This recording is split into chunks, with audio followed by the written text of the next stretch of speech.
C'est une visite pour faire le point de la campagne de commercialisation 2022-2023. C'est une campagne ouverte depuis le 21 novembre 2022. Nous sommes aujourd'hui au début du mois de février.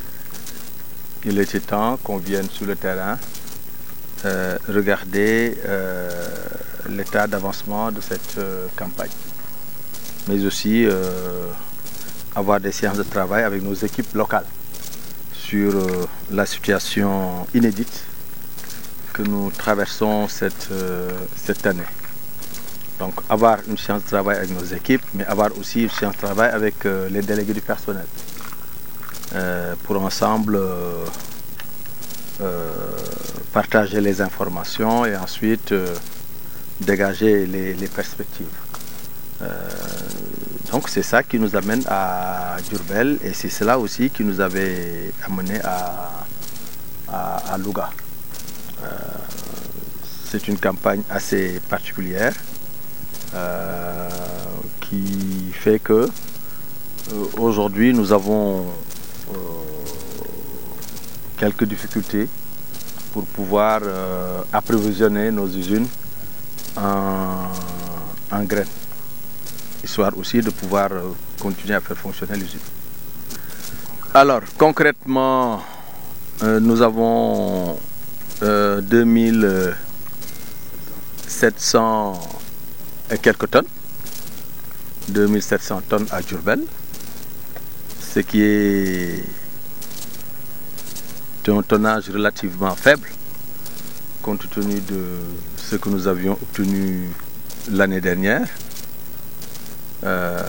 Bien entendu, avec ce tonnage, la campagne n'est pas encore à son terme. Elle doit se poursuivre jusqu'au mois de mai. Nous sommes dans la région de Diourbel. Nous savons qu'il y a beaucoup d'opérateurs. Il y a encore quelques opérateurs qui ont stocké des graines chez eux pour se mettre dans la spéculation. Parce que la spéculation a été l'une des raisons qui a fait que la Sonacos n'a pas de graines. Et nous pensons qu'aujourd'hui les graines sont parties des mains des paysans. Donc c'est entre businessman et usine. On verra bien comment ça va se terminer à la fin, mais en tout cas nous, nos sécos, resteront ouverts jusqu'au mois de mai. Et nous pensons que d'ici la fin, on va quand même sensiblement améliorer notre tonnage. Mais tout compte fait, nous sommes dans des stratégies pour pallier à cette campagne assez difficile que nous traversons cette année.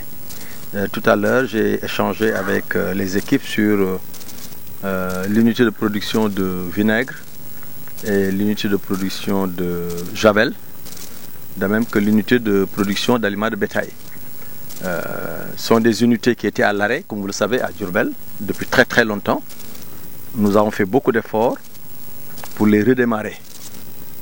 Mais c'est aussi pour trouver des activités palliatives au manque de graines. Il faudrait bien que l'usine continue à fonctionner, il faudrait bien que les emplois puissent être préservés. Et pour cela, nous avons besoin d'augmenter les capacités de production de ces différentes unités pour pouvoir avoir de la trésorerie pour maintenir le cap et traverser l'année 2023. C'est en tout cas un des axes forts de notre déplacement ici à Diourbel et Dieu merci, je crois que pour l'essentiel, ils nous ont démontré tout à l'heure que ces unités pouvaient fonctionner et fonctionner correctement. Maintenant, il faut mettre de l'investissement pour augmenter les capacités de production et ensuite pour essayer de voir comment maintenir l'activité au niveau de l'usine pour cette année 2023. Maintenant, alors, ce que je voudrais peut-être ajouter, c'est que pour apaiser les travailleurs, parce qu'ils peuvent avoir quelques inquiétudes, c'est normal, parce que le profil de la campagne n'est pas bon. Mais je voudrais dire à ces travailleurs-là que l'État est à côté de la Sonacos. Le président Macky Sall est à côté de la Sonacos. Le ministre de l'Agriculture, le ministre des Finances, le ministre de la Coopération, en fait le gouvernement est à côté de la Sonacos. Pour permettre à la Sonacos d'abord de réhabiliter son outil de production. Je vous ai annoncé il y a de cela plusieurs mois l'obtention du financement de notre plan d'urgence de relance de 20 milliards de francs CFA. Aujourd'hui, il ne restait qu'à obtenir la lettre de garantie pour pouvoir lever ces fonds-là qui devraient nous permettre de réhabiliter les centrales de Kaolack et de Ziguinchor, mais aussi réhabiliter le système de raffinage de Dakar et augmenter les capacités d'une usine comme SCIB Diourbel. Alors j'ai le plaisir de vous dire que cette garantie, pour cette garantie, le président Macky Sall a donné des instructions fermes à monsieur le ministre des Finances et du Budget, et nous pensons qu'avant la fin du mois, nous allons disposer de cette lettre de garantie qui devrait nous permettre de bien avancer dans ce processus de réhabilitation de nos unités. Et d'ailleurs, dès mon retour à Dakar, nous allons réunir le comité technique interne au niveau de la Sonacos chargé de prioriser les activités à mener, les équipements à acheter. Donc à quelque chose malheur est bon. Bon, les usines malheureusement ne vont pas tourner à plein régime cette année, mais ça nous donnera le temps peut-être de commencer la réhabilitation. Parce que si les usines devraient tourner à plein régime, ça va être extrêmement difficile. En même temps aussi, de faire de la réhabilitation. Alors, la seconde bonne nouvelle, elle nous vient du récent sommet sur la souveraineté alimentaire et la résilience que le président Macky Sall a organisé à Dakar en relation avec la Banque africaine de développement.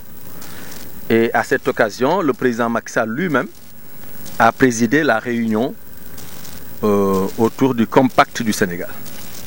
En fait, un ensemble de projets qui devraient permettre au Sénégal d'assurer sa souveraineté alimentaire. Ce compact a été évalué à 1592 milliards de francs CFA.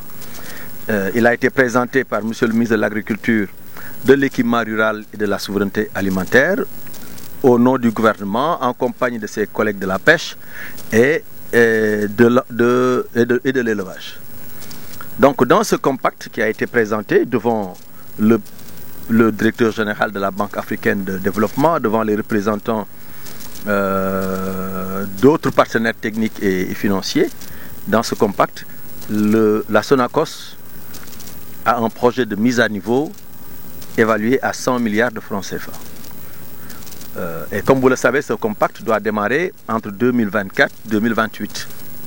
Donc il y a de belles perspectives pour la Sonacos, parce que l'objectif, c'est d'arriver non seulement à pouvoir triturer 100 000 tonnes, comme c'est le cas actuellement, mais peut-être à avoir les capacités de triturer 200 000 tonnes, 300 000 tonnes, 400 000 tonnes, 500 000 tonnes. En fait, donner à la Sonacos le moyen de pouvoir satisfaire la commande nationale en huile.